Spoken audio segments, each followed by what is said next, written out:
tout le monde.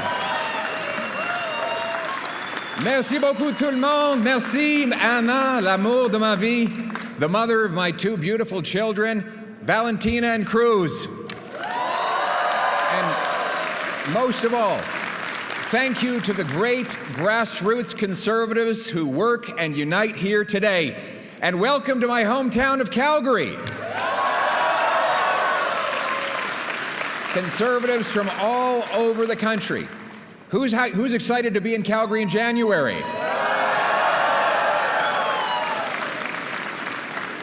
We're tough, we can take it. A little bit of regional advice for our Atlantic friends. Try the steak, not the seafood. For those of you from the eastern prairies, sorry to block your view with the mountains. To our friends in Toronto, enjoy your time outside of the center of the universe. I love seeing so many conservatives in one place, but it must freak the Liberals out enough to invoke the Emergencies Act.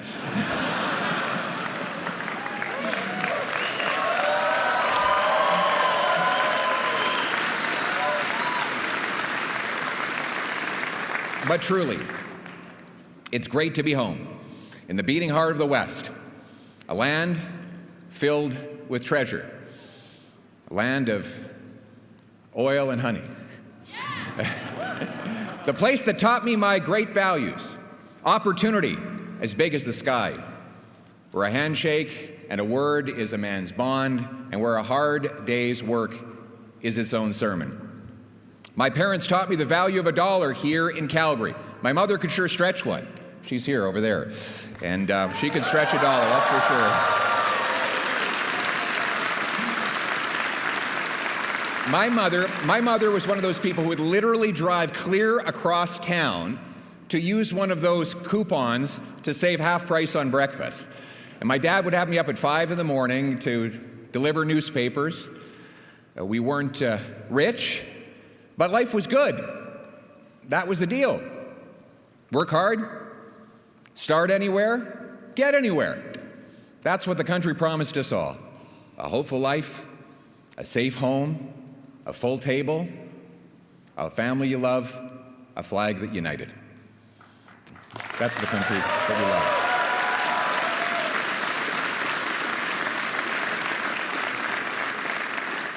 We call it the Canadian Promise, the deal.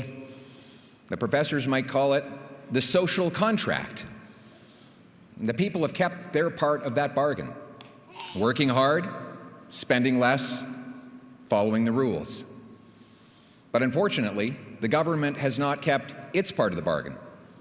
Right now, as we gather, families are struggling to do the math.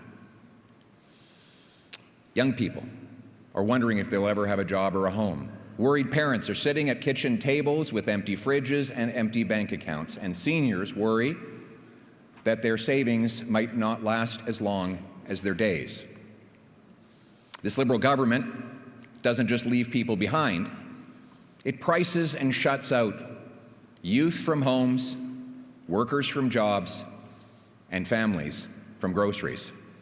Simply put, Canadians cannot afford life under the Liberal government.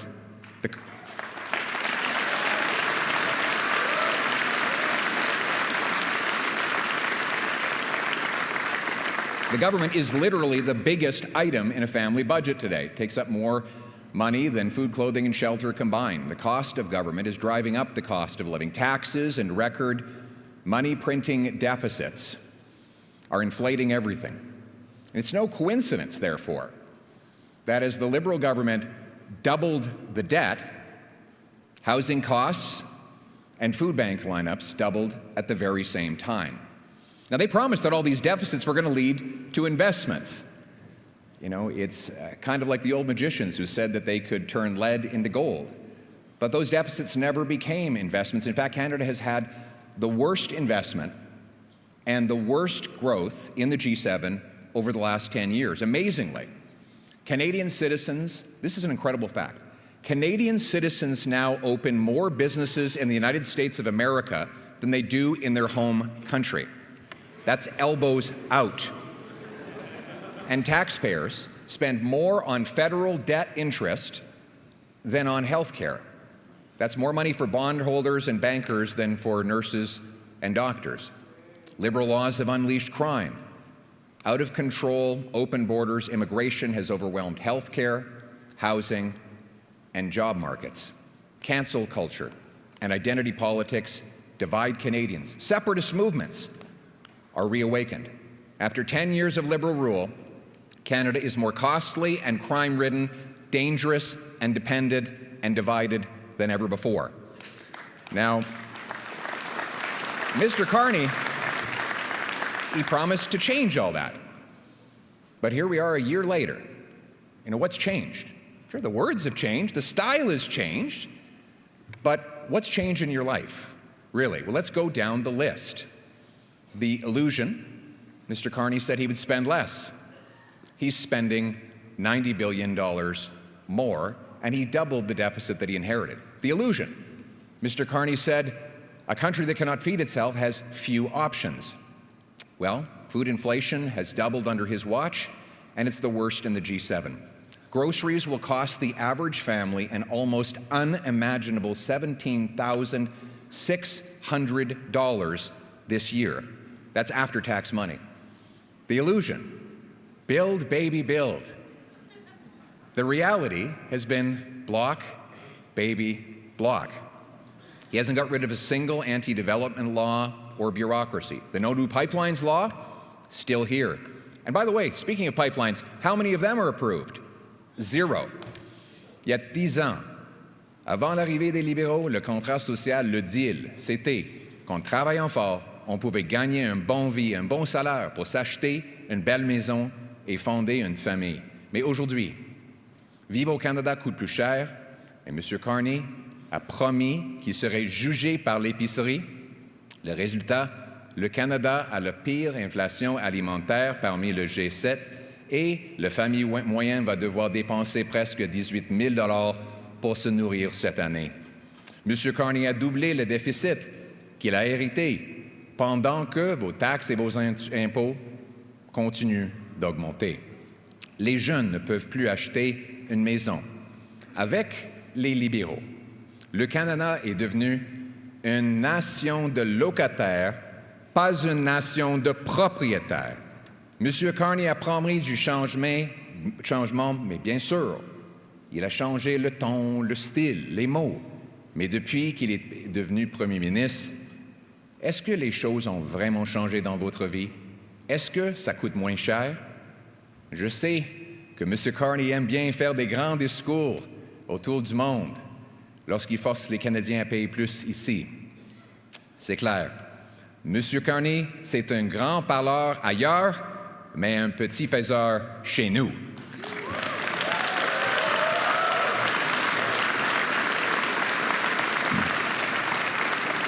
So I've got a funny paradox for you. I've got a bit of a funny paradox for you. He imposes taxes and red tape on home building, resource development, and businesses. Then he creates new bureaucracies to subsidize home building, resource development, and businesses. He taxes food production, and then he creates new programs for food subsidies. In every case, he blocks and taxes a thing, and then subsidizes that same thing. As President Reagan says, if a liberal sees something that moves, he taxes it. If it keeps moving, he regulates it. And when it stops moving, he subsidizes it. But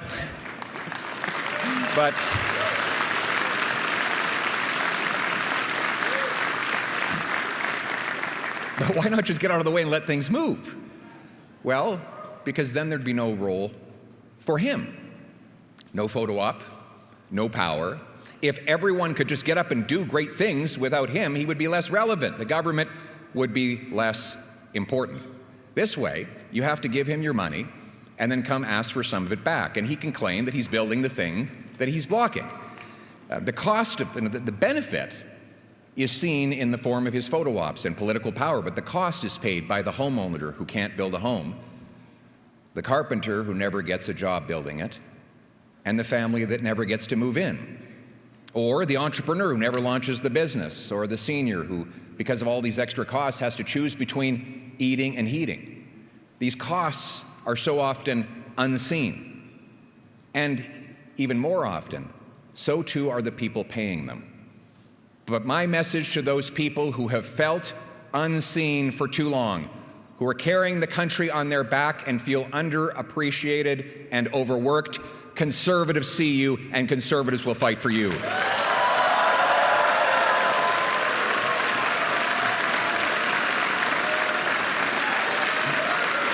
you.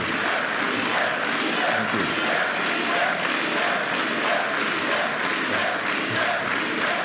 Thank you. Thank you.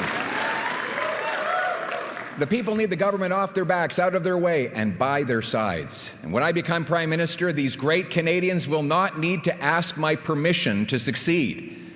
Business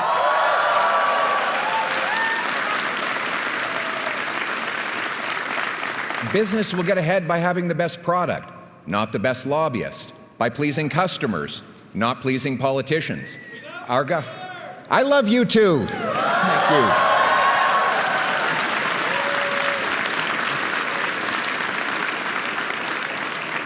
We have the most amazing patriots, the most amazing people in this party. Thank God for the grassroots of the Conservative Party.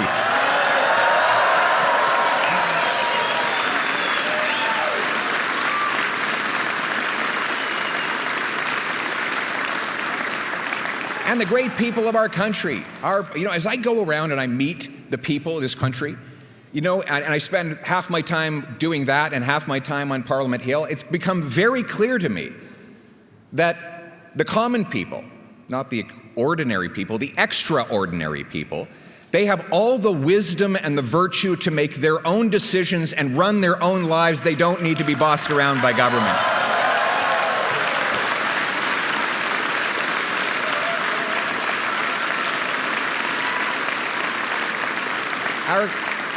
Our government is here to do its job.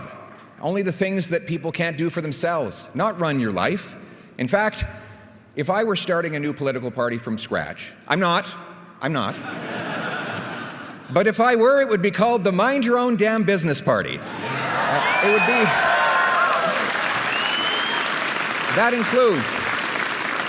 That includes respecting the constitutional jurisdiction of our provinces and getting the federal government to butt out of the affairs of Albertans and Quebecers and other Canadians, to make room, to have a smaller government that makes room for the dignity of work and the soft, strong bonds of family. It was by fighting for these principles. Thank you.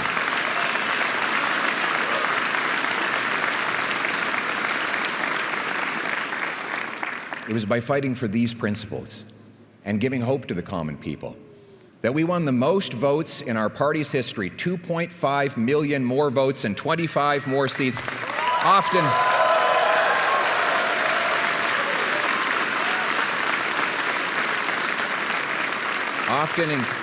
we won these votes in places that had never voted Conservative before. And now it is clear, Conservatives are the party of workers, including union workers, small business owners, and young people.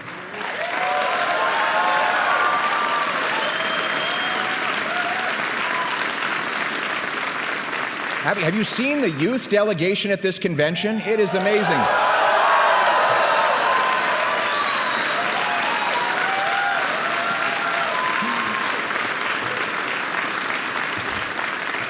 In the past, when I was growing up, we would go to a Conservative convention and you'd look out at the crowd and it would be the Great White North, white hair everywhere.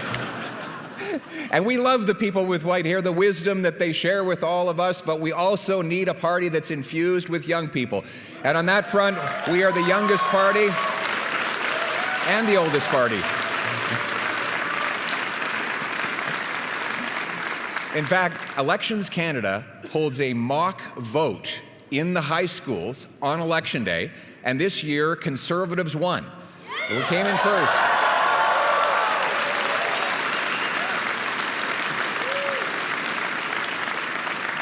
So congratulations, parents. The kids are all right. Now, every year, 1/3 of those high school kids, roughly, becomes eligible to vote for real. So we got to make sure we get them out to vote by continuing to inspire them every day and in every way. And that means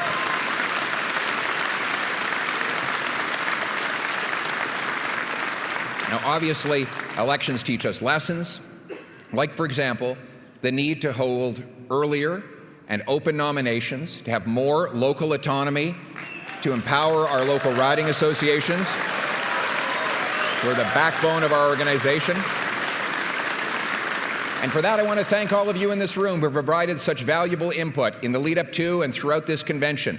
You are the ones whose ears and whose feet are on the ground and have the best intelligence to bring us.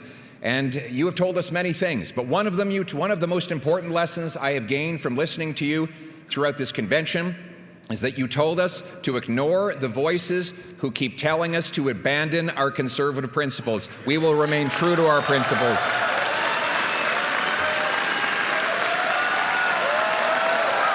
Absolutely. Thank you. Thank you.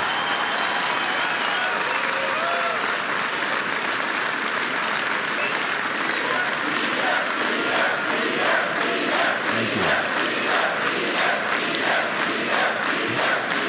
Thank you. Thank you.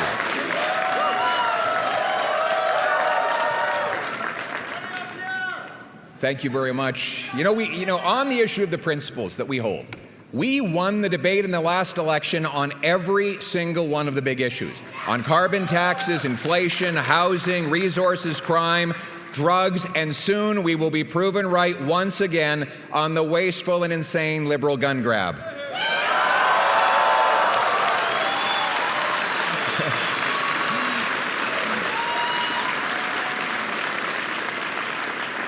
It's funny to watch the liberal rhetoric. First they said conservatives have no policies. It's just slogans. Then they said conservative policies are very scary. And then they said, we agree with all the conservative policies. The best part of being conservatives is that eventually everyone admits that we were right all along.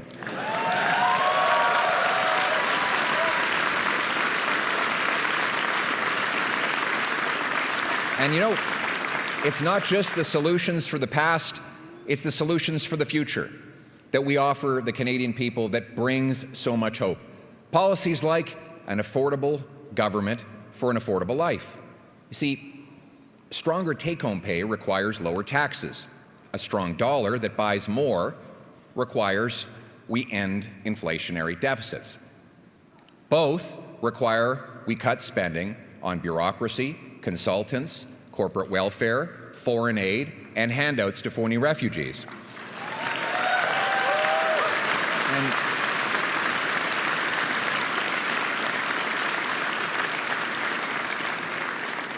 speaking of affordability, everything should be dirt cheap in Canada because we have the most dirt in which to build homes, grow food, and dig resources, right? Think about it. The treasures in our soil, mixed with the hands of our genius engineers and trades workers, can and will supply an abundant, affordable, autonomous future to our country. And now more than ever, we need autonomy and independence. Unfair and unresolved U.S. tariffs and diplomatic distractions and disruptions from down south and from other places show that we cannot rely on others to secure our borders or buy our goods. Conservatives renew our good faith offer to help the Prime Minister and his government get U.S. tariffs removed and open new markets abroad. We will work with the government in any way we can because Conservatives always put our country ahead of our party.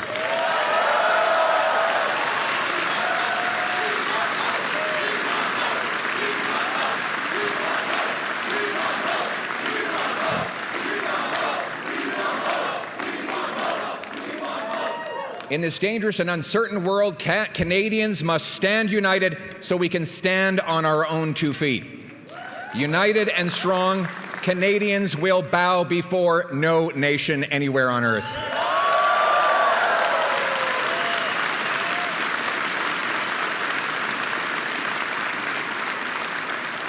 Canada must make new friends, honor our alliances, and do our part. On resources, trade, diplomacy, foreign aid, and everything else, though, it's clear we must prioritize our own national interest above all else. And here's the good news. The good news is that the same conservative policies that will make life affordable will make Canada more self-reliant. We will do it by starting with the Canadian Sovereignty Act.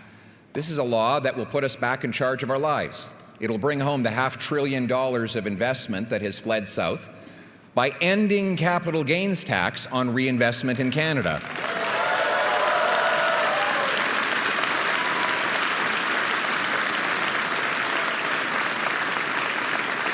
That'll be like economic rocket fuel for startups, high-tech, and major job-creating projects. We'll replace anti-development laws like C-69 and C-48 with new laws that will quickly approve projects and allow energy shipping off our west coast. We will also quickly greenlight Danielle Smith's proposed pipeline to the Pacific.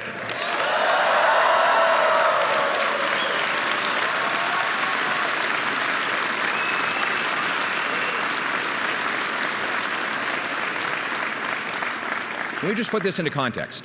That pipeline would move 1 million barrels a day and $30 billion a year.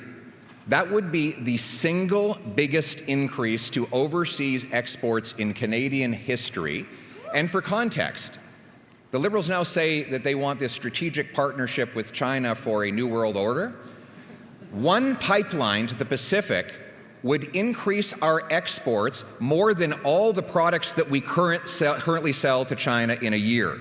So I think that is a more accurate and pragmatic approach to diversifying our trade.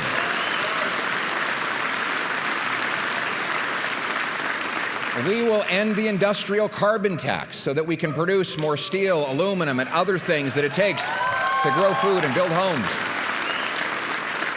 And speaking of that, you want to launch or relaunch the biggest tariff-proof industry in Canada? You know what it is? Home building. No other country can tariff home building because it's built on Canadian homes, on Canadian land, with Canadian workers using Canadian lumber. It is literally the most homegrown industry we have. So why don't we dedicate ourselves to working with all levels of government to remove all the taxes and all the red tape so that we can create jobs, harvest more lumber, and build homes that our young people can afford.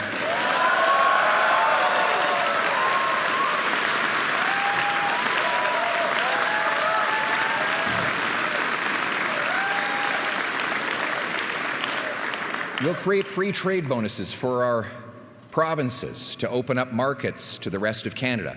We'll bring incentives and rules to ensure that we keep our Canadian technologies in Canadian hands on Canadian soil. We'll move from the second slowest building permits in the developed world to the fastest building permits anywhere in the developed world. You know, people ask, it seems so complicated. How is it that we get things built? There's actually a very simple checklist that you need to build resource projects. 1, you need the resources. Check. 2, you need the workers. Check. We've got 100,000 unemployed construction workers available to start any day. 3rd, you need the investment.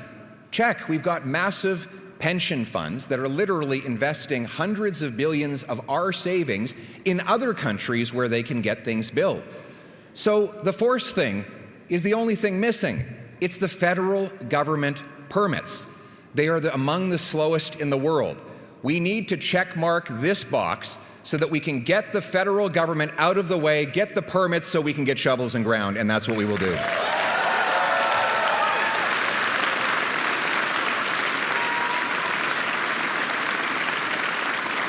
Self-reliance requires self-defense. We must be a nation that protects our seas, skies, and soil without depending on the U.S. or anyone else to do it for us. And that's what our Conservatives believe. It's time to cut the back office bureaucracy and the botched purchases so that massive increases in defense spending actually hit the front line and support our soldiers, sailors, aircrew, and veterans. We will reassert Arctic sovereignty in this great conservative tradition of Harper and Diefenbaker. We will take back control of our north and ensure no foreign powers ever threaten our territory.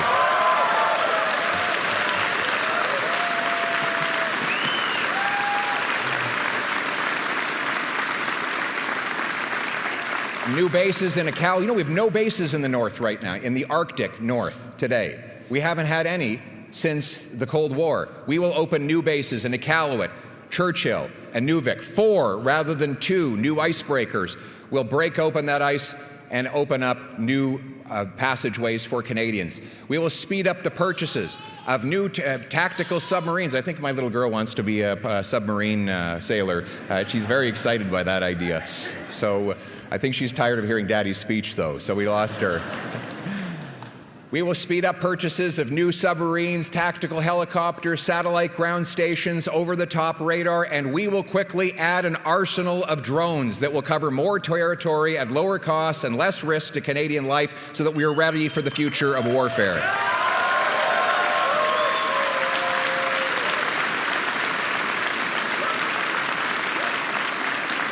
And we will expand recruitment and also performance by promoting and hiring based on merit and not political correctness.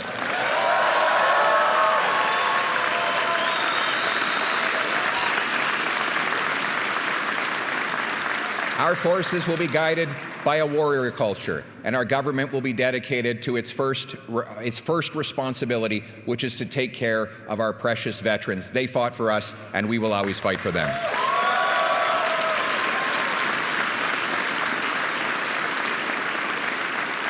On doit diversifier nos marchés et renforcer nos alliances avec nos partenaires de l'OTAN.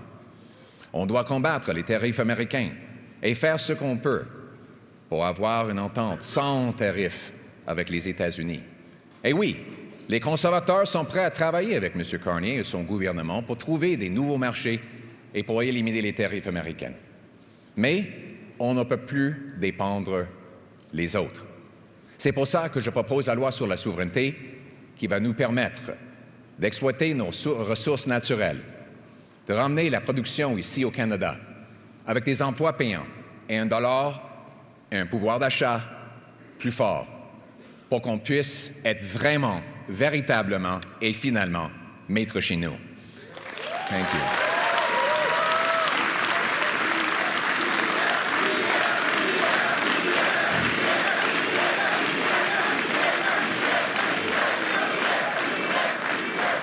And we need to unite this country like never before, because a house divided cannot stand. You know, here we go again. Liberals are in power, and just as night follows day, separatist movements are in resurgence back in Quebec and here in Alberta. These movements, which had been dormant or even dead when Prime Minister Harper left office. Now, we can simply attack people who feel this way, or we can ask them why. Why in Alberta and Quebec? Why, particularly among young people in those provinces, have so many lost hope in Confederation? Well, here's a few hints. For the last 10 years, Ottawa has told our young people that our history is filled with shame and horror, that we are a post-national country with no core identity, and that our youth will never own homes. But other than that, they should feel great about being united in Canada. All the while, the federal government stomps on Alberta's energy sector and Quebec's jurisdiction. Now, our message to those youth and to all of the people in Alberta and Quebec who are losing hope in our country: you will again have a country that respects your autonomy, is proud of your industries, unites us around our common identity and history, a country that will afford you the hopeful future that you have earned.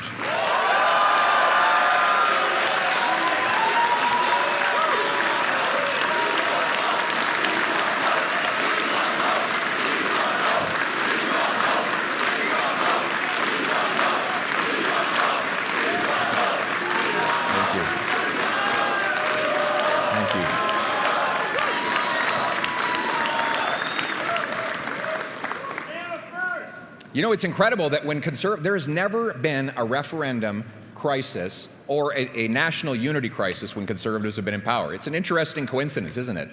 Quand les libéraux sont au pouvoir, par contre, ça profite toujours aux souverainistes qui avaient disparu pendant les années Harper. Quand les conservateurs sont au pouvoir, l'autonomie du Québec est respectée et la contribution de l'Alberta est reconnue. Et notre pays est fier, uni, abordable et rempli d'espoir. Le problème, c'est que depuis 10 ans, les libéraux ont dit effectivement 2 choses aux jeunes Québécois et jeunes Albertains. Que le Canada est un État post-national, sans identité, avec une histoire supposément honteuse. Et que les jeunes, vous autres, vous n'allez jamais avoir une maison. Donc, on dit à nos jeunes, vous n'avez pas d'identité et pas de maison, mais soyons fiers d'être Canadiens. On peut imaginer pourquoi nos jeunes commencent à perdre l'espoir. Donc ce soir, j'ai un message pour les jeunes Québécois. Le nationalisme québécois fait partie du patriotisme canadien. Le Canada sera fier de son histoire et de son identité. Vous allez redevenir fiers de notre pays et le Canada va vous permettre de réaliser vos ambitions, vos rêves et votre avenir au sein d'un Canada uni.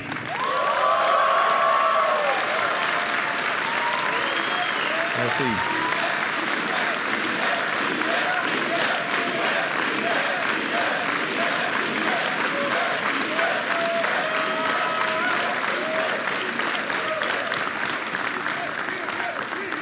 And we will celebrate. We will celebrate rather than tear down our heroes in history. Our museums and heritage programs will tell the unvarnished truth that Conservatives have known all along.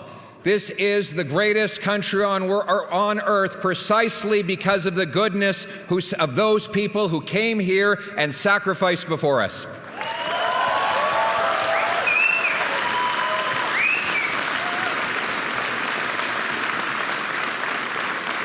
As the great Nova Scotian Joseph Howe said, a wise nation preserves its records, gathers up its monuments, decorates the tombs of its illustrious dead, repairs its great public structures, and fosters national pride and love of country by perpetual reference to the sacrifices and glories of the past.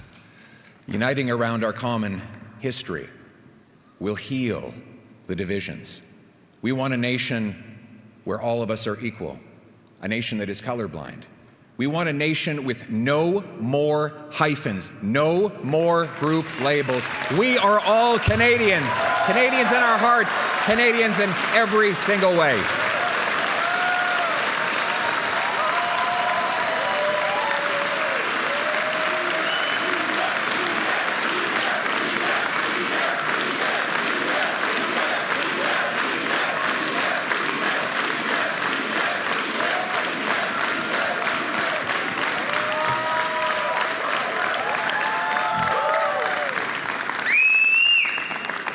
And immigration must serve our national interest as well. We will welcome those who contribute, and we'll make sure that their skills are recognized so that they can get licensed to work as doctors and nurses in our country and reduce wait times in our hospitals. At the same time, we must cap immigration at numbers we can integrate into our jobs, housing, healthcare, and Canadian way of life.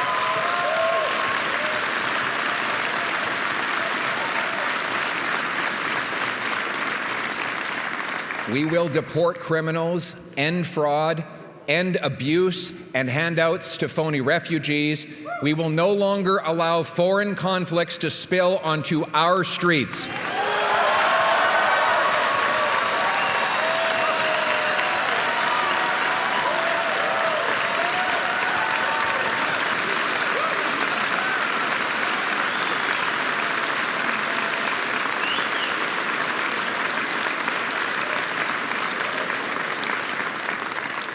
We must unite to end anti-Semitism and the attacks on our places of worship.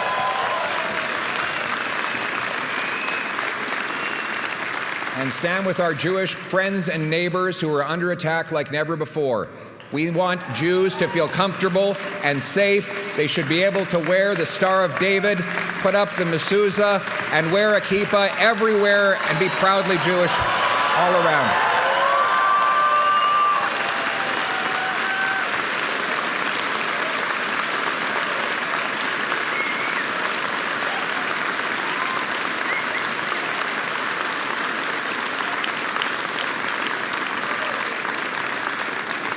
That's the story of Canada, isn't it?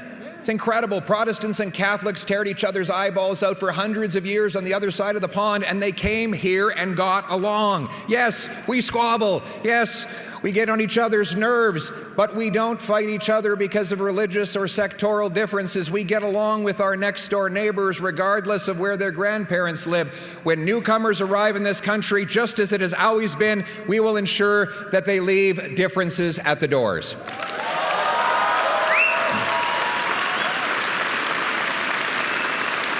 Et on va laisser les problèmes d'ailleurs à la porte. We must restore security at home. Crime has gotten so bad in this country that in Toronto, the police tell people to leave their keys at the door so that thieves can more safely steal their car in the middle of the night. In Brampton, people are literally being told that because there is an extortion wave on their particular street, they should move into their basements to minimize being hit, the chance of being hit by a stray bullet. In Canada. You're right. It's not just stats. It's human tragedies. In 2024, a violent repeat offender, released by liberal laws, murdered a wonderful piano teacher, Esty Jones. The killer should have been in jail, and Esty should still be alive today. Her niece, Esther, is here with us today. Esther, where is she?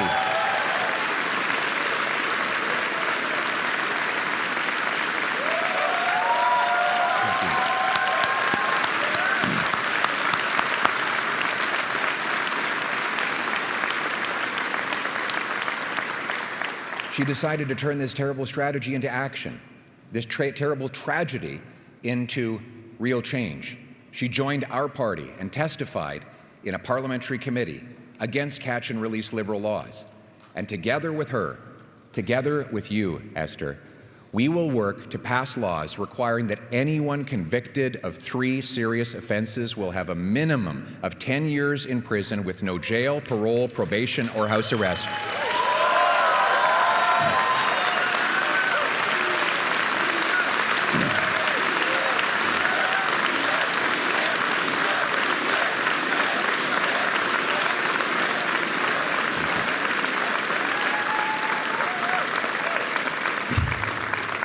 The tiny group of criminals, the career criminals, will stay behind bars so that no one ever faces a tragedy like Esther's family.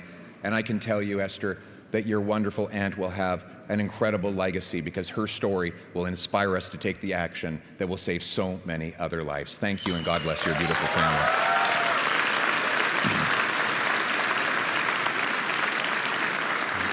We will also protect the freedoms of law-abiding people with a new castle law that allows you to take whatever action necessary to protect your family against home invaders.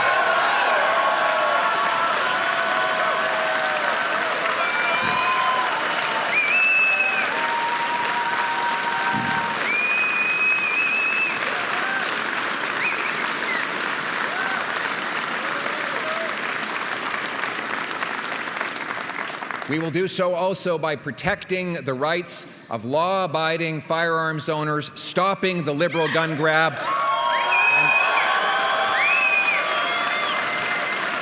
and putting the money into border security. By definition, if you've got a possession or an acquisition license, if you're following the law, if you would even respect this confiscation policy, you're by definition not the risk. You're not a danger, and we shouldn't be wasting police resources harassing you. The Liberals want to protect turkeys from hunters. We want to protect Canadians from criminals.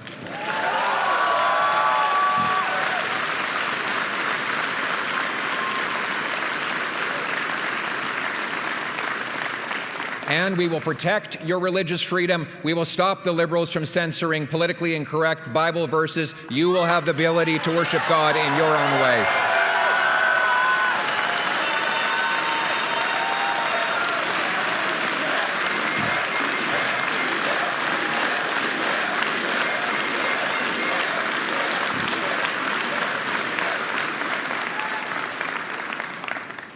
And we'll protect our loved ones from addictions. Overdoses have cost 50,000 lives and overrun our streets. We'll bring in life sentences for fentanyl kingpins, shut down the drug dens, and treat drug abuse, because 50,000 dead is too many.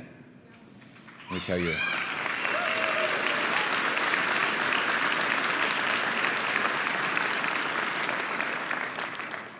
After years of intense struggle with drugs, Kirk was determined to take his life. While driving on the Sea to Sky Highway, he took off his seatbelt and he drove full speed into a rock wall. But God was not finished with him yet. Kirk survived. And he later said, at that moment, I decided I was going to change my life. Kirk entered recovery, counseling, group therapy, exercise, and yes, faith. It was hard, but it saved his life.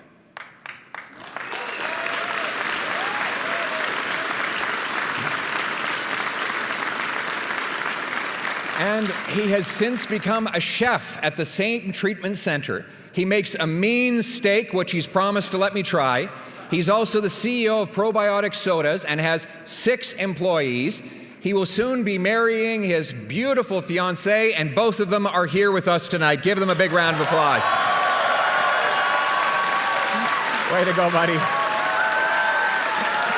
Way to go, man. We love you.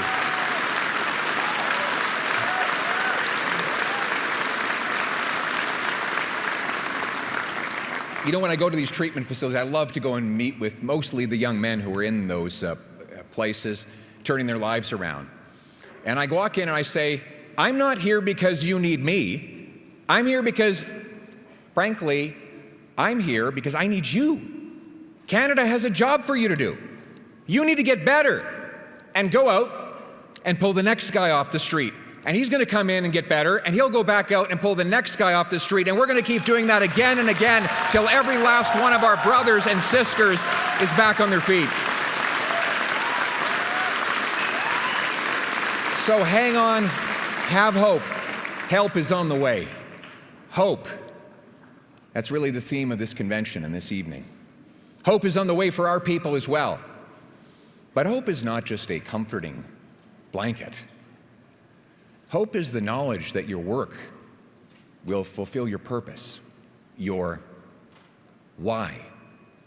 He who has a why can bear any how, Viktor Frankl wrote in the great book, Man's Search for Meaning. That thing that you call meaning could be for you a home, a career, a family, a business. Seeing your autistic daughter speak for the first time is the thing. It's the thing.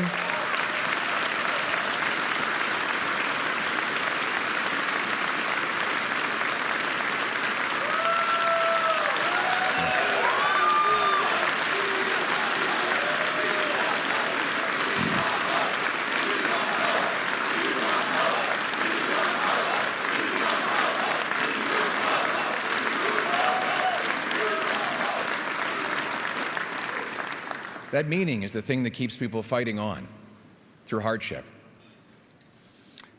People ask me, why? I keep going. You know, the slings and arrows, they're the easy part. Constantly being away from family, that's the harder part. You know, my little boy, Cruz, he cut out and colored a little paper Spider-Man and gave it for me to take on the road to stop bad guys.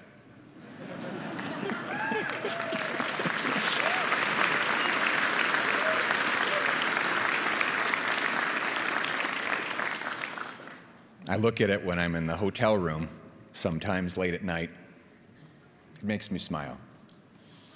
I see all those little scribbles and cut marks and imagine those little figures working away. And I know that one day I'll come home and those fingers will have grown big. And I miss him. And too often, I kiss my wife and daughter goodnight through FaceTime. So why keep going? Because we want our kids to have the same promise that we had. Because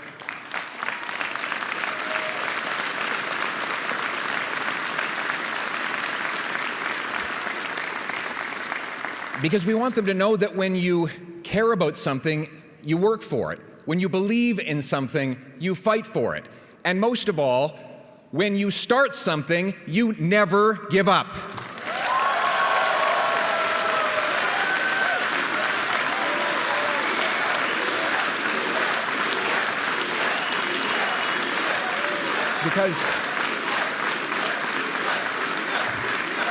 Because the unsung heroes who built and protect this country, who have it infinitely harder than I do, they never give up, so I have no right to give up. Because all of you who pound signs on frozen ground, knock doors on dark nights, and sacrifice warm family dinners for cold campaign pizza, you never give up, so I'll never give up.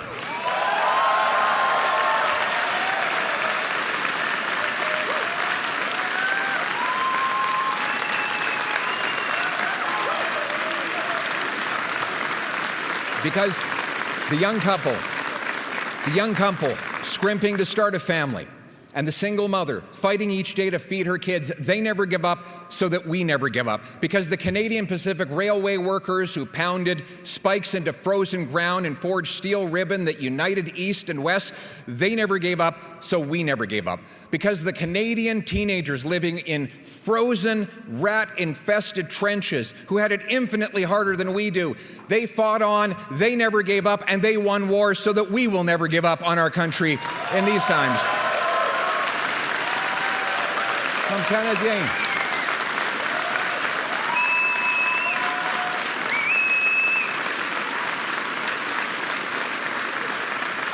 Comme Canadiens, on ne lâche pas, parce que ça vaut la peine de se battre pour notre pays, son peuple et sa promesse. Because we are Canadians, only Canadians, could carve the world's best country out of a big, cold, vast land, because we never give up, we never back down, we never run away, we stand united, tonight, together, always, because this country, its people, and promise are worth fighting for, because while some say this is as good as it gets, we know the best is yet to come. Thank you very much.